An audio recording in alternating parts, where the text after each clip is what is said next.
ఈ నెల 16న ఏపీ శ్రీశైలంలో పర్యటించనున్నారు ప్రధాని మోదీ. టూర్లో అనేక అభివృద్ధి పనులకు భూమి పూజ చేయనున్నారు. ఇందులో భాగంగా ఆలయ అభివృద్ధి కోసం కొత్త ప్రతిపాదనలు రెడీ అయ్యాయి. టీటీడీ తరహాలో శ్రీశైలం దేవస్థానాన్ని తీర్చిదిద్దేందుకు కార్యాచరణ రూపొందించారు అధికారులు. మల్లన్న దర్శనం తర్వాత వీటిపై మోదీతో డిస్కస్ చేయనున్నారు ప్రభుత్వ పెద్దలు, అధికారులు.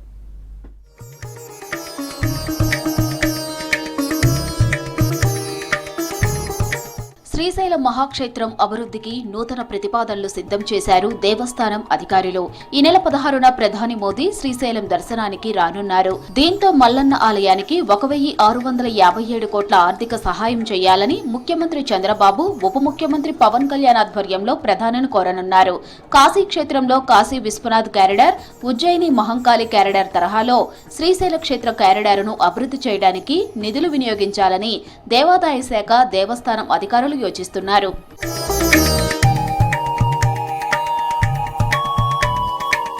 90 కోట్లతో నూతన క్యూ కాంప్లెక్స్, 65 కోట్లతో గంగాధర మండపం నుంచి నంది మండపం వరకు సాలు మండపాల నిర్మాణం, 25 కోట్లతో ఏనుగుల చెరువు కట్ట అభివృద్ధి, 25 కోట్లతో కైలాస కళాక్షేత్రం, 13 కోట్లతో నూతన ప్రసాదాల తయారీ పోర్టు నిర్మాణం, 10 కోట్లతో సామూహిక అభిషేక మండప నిర్మాణం, 5 కోట్లతో దేవస్థానం వర్క్షాప్ నుంచి రుద్రపార్కు వరకు బ్రిడ్జి నిర్మాణం, 95 కోట్లతో సిద్ధరామప్ప కొలను అభివృద్ధి పనులు చేయాలని ఆలయం ఈవో ఎం శ్రీనివాసరావు ఇప్పటికే దేవాదాయ శాఖ అనుమతి కోరారు.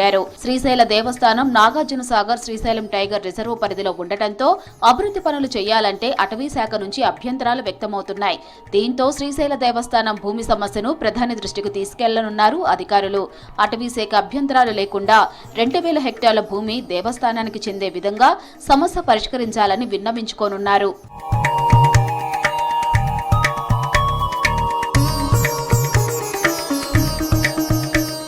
శ్రీశైల క్షేత్రాన్ని పూర్తిస్థాయిలో అభివృద్ధి చేసేందుకు 2010లో మాస్టర్ ప్లాన్ అమలుకు శ్రీకారం చుట్టారు.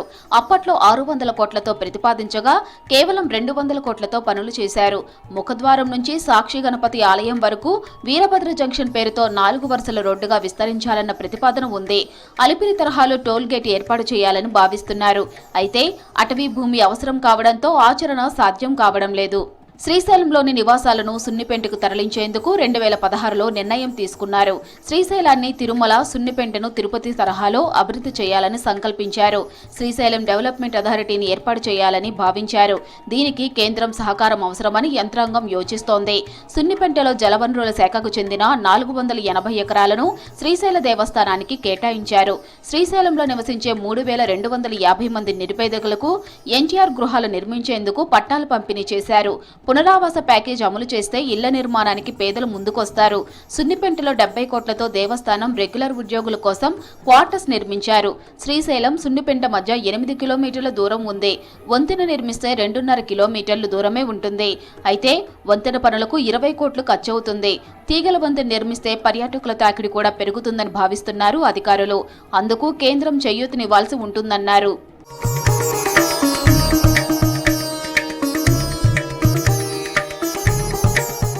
భక్తులు, టూరిస్టుల తాకిడి పెరగడంతో శ్రీశైలంలో ట్రాఫిక్ సమస్య వేధిస్తోంది.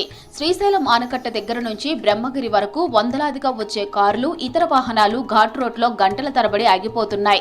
తెలంగాణ పరిధిలో అమ్రాబాద్ నుంచి బ్రహ్మగిరి వరకు ఎలివేటెడ్ కారిడార్ నిర్మాణాన్ని తెలంగాణ సర్కార్ కేంద్ర ప్రభుత్వం దృష్టికి తీసుకెళ్లింది. కర్ణాటక, రాయలసీమ ప్రాంతాల నుంచి వచ్చే భక్తులు ఆత్మకూరు, దోర్నాల మధ్య ఉన్న ఇరుకైన రహదారితో తీవ్ర ఇబ్బందులు పడుతున్నారు.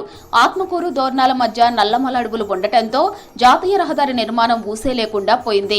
అటవీ శాఖ అనుమతులు రావాల్సి ఉండటంతో ఘాట్ రోడ్ విస్తరణ పనులు చేయడం సమస్యగా మారింది.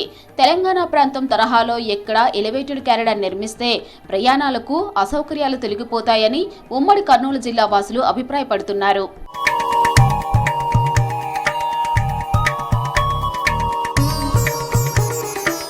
గతంలో హెలీ టూరిజం ప్రవేశపెట్టినప్పటికీ స్థలం కొరతతో దానిని ఆపేశారు.